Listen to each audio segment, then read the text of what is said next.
Hello everyone, and welcome to my YouTube channel.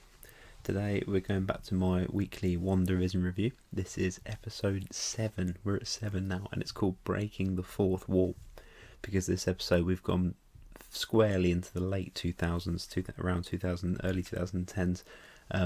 So this week's kind of theme is more of a Modern Family, I'd say / The Office kind of theme. Like, I think they're mainly going for Modern Family because they normally focus more on sort of sort of family sitcoms or Modern Family sitcoms. There's a little bit of The Office in here as well. Obviously, it's one of the biggest sitcoms of the past 20 years. And the opening montage, which was interesting because it just had Wanda until the very end, which is kind of the theme of the episode as well. That definitely had a strong Office vibe to it, so I like it. It's interesting that the early sitcoms that were the full episode, the full 30 minutes, was just the whole sitcom theme, were ones that were far less relatable, because obviously it started back in the 50s and went to the 60s and the 70s. But for a modern audience, I think a whole episode of like an Office style parody would be much more palatable than one of like a Bewitched or whatever the 50s sitcoms were, the Honeymooners. That was a thing, wasn't it? I don't know, I'm only 12. But yeah, so the start of this episode was about kind of Wanda's obviously stretched her powers to cover a large area with the hex, and she really is struggling with it, but also she's quite depressed because Vision's left. So that was kind of the beginning theme of the episode. Then Agnes comes in and takes the kids, which obviously comes into play later on, because I should say, actually, spoilers if you haven't watched the episode yet, but I mean, you know that by now. Because this is a pretty big episode. We had a nice little bit with kind of the subplot with Vision and Darcy kind of making their way from the circus. Like, Vision wakes Darcy up out of the trance that she's been in because she's now in the hex. And they did some little sitcom tropes of them being, stopped along the way kind of thing. And I did like the bit with Vision talking to the camera and then going, what the hell am I doing? Like, he gets caught up in the whole thing and then remembers he's part of it as well. But yeah, I liked the whole thing with this is a little thing with Monica. I'm really liking Monica Rambeau as a character. I think she's great. Like, and the actress Tiona Paris, who plays her, is really good. Like, she's been one of the highlights of this show. I think one of the standouts. Her and Jimmy Woo, Randall Park. It's really been quite good watching her develop, and obviously this episode again has been a big development with her. But I think a lot of people were disappointed because they mentioned that she had a contact that she was going to meet with, and the fan theories start flying thick and fast, which is something I'll come back to because it's something that's bugging me a bit.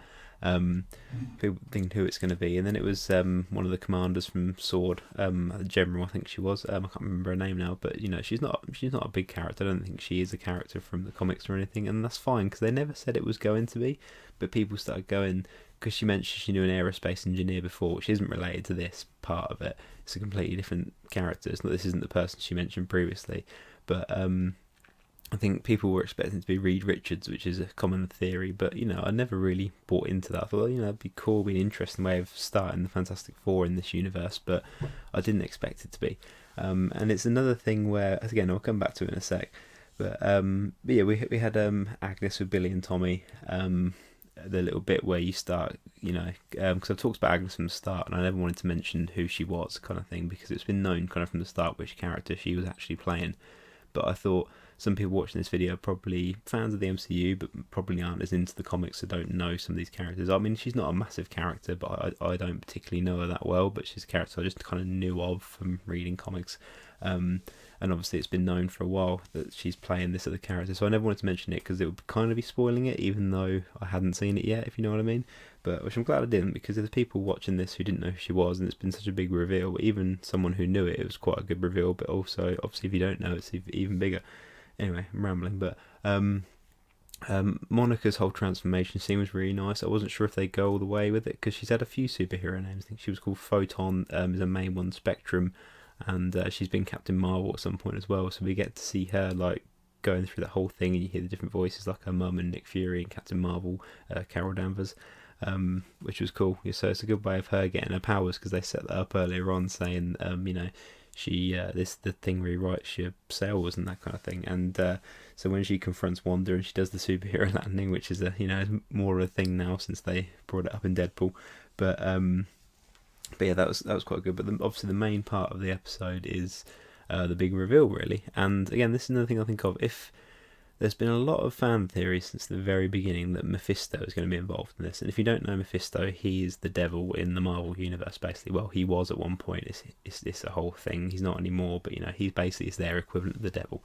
Because like DC has a couple of, has Lucifer, it has Satan. They're all kind of different things, but there's been nothing really in the show that has hinted to that. It's just kind of been fan conjecture. And there was one in this, because when you see Wanda sitting in the living room, and again, this isn't something I knew, I'm not making up, this is my own knowledge, this is just what I've got from reading stuff online. It focused for quite a long time on a fly on the window, which just seemed to just add an element of kind of creepiness to it, because they went into like a horror movie kind of vibe, which they've done a couple of times in this show really well. But apparently that's how Mephisto first appeared in the Marvel Universe, was as a fly, so I don't know if that's an intentional thing or if that's just because they focus on a fly randomly, but that's, that's kind of kicked this whole thing into overdrive. But people are going a bit silly on it, you kind of go, and I feel like people are kind of setting themselves up for disappointment. Like, if there isn't a big villain like Mephisto in this, people are going to go, oh, this isn't very good. But with this reveal, with Agatha Harkness, or Agnes, with Catherine Hahn, my favourite, as I've mentioned every time, if she ends up just being the main villain, that's great, because they've led it up all the way through, which I think is really nice. And I have no more expectations. Like, I'm happy with this show. It's got a couple of episodes left, which are supposed to be longer. They did say about this one, but I mean, I don't mind. I like the 30-40 minutes kind of time frame. It works perfectly for me. But yeah, if that's it and that's the villain, then that's absolutely fine with me. I know there'll be more to it than that, but I think the show's been very daring and very bold from the start, and I really appreciate what they've done with it. It's quite a radical departure from a lot of stuff they've done before, just in general, as it's a TV show format rather than a movie, so it is in itself. But the end reveal was fantastic. Like I said, I've always been a massive fan of Catherine Hahn, and she's been fantastic in this show. Much like Elizabeth Olsen, she's played kind of so many different versions of her character, like through the different eras. And then you see the real Wanda sometimes, and now you see the real Agnes, the real Agatha Harkness, who's just, like I say, she's a witch in the Marvel universe. And she was great, her whole composure change and everything, and it's called acting. But yeah, she's fantastic, and I like that whole thing. And she's, by the looks of things, she's taken control of Wanda in some respects, so her power is probably comparable to hers. And the little they went back to the sitcom thing and did the Agatha all along thing, which was brilliant. That was so well done. And they showed the clips where she was getting involved, and it was just beautiful. It was perfectly done.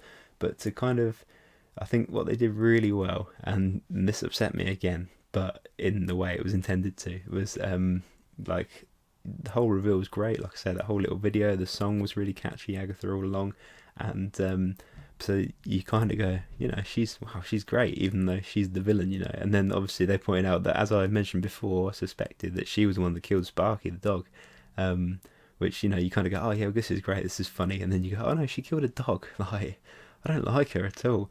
I didn't like that bit, because before, and these are the things I noticed, I mentioned before, I'm a big animal person, a big dog person especially. When she held the dog in the previous couple of episodes in the thing, you didn't see any of the dog, you just saw like whatever she wrapped him in. But this time you see the top of the dog's head, and I was like, oh man, that's too much for Sparky. But yeah, I kind of speculated that it was her who was responsible for it, so that's how you set up a villain. They kill a dog, that's a villain. But I mean, yeah. But yeah, so we've got a lot of things going into the last couple of episodes, and I'm really happy seeing how it develops. Like, we had the post-credit scene as well with Pietro, so you don't quite fully know where Pietro was. Like, we knew that Agatha was controlling him in some respects, but there's still a lot of unanswered questions there. And yeah, so we've obviously got Monica with the powers, we've got the sword people, we've got Vision and Darcy doing their thing, and then so it's all really coming to a head. Like I say, they really took a chance with those early episodes and built it up, and kind of the way it's all gradually built has been really, really good. And yeah, I'm looking forward to seeing the last two episodes, and I think after that, I think they're going straight into Falcon and Winter Soldier, so it's just going to keep on going, which is nice, because none of us are doing a lot right now, so that's good. But yeah, but anyway, thank you for watching. Please leave a like, and please subscribe if you haven't already. Let me know your thoughts if you'd like to, and if you don't want to, then just don't. But yeah, thank you. I'll see you all next week for the same review. Thank you very much. Goodbye.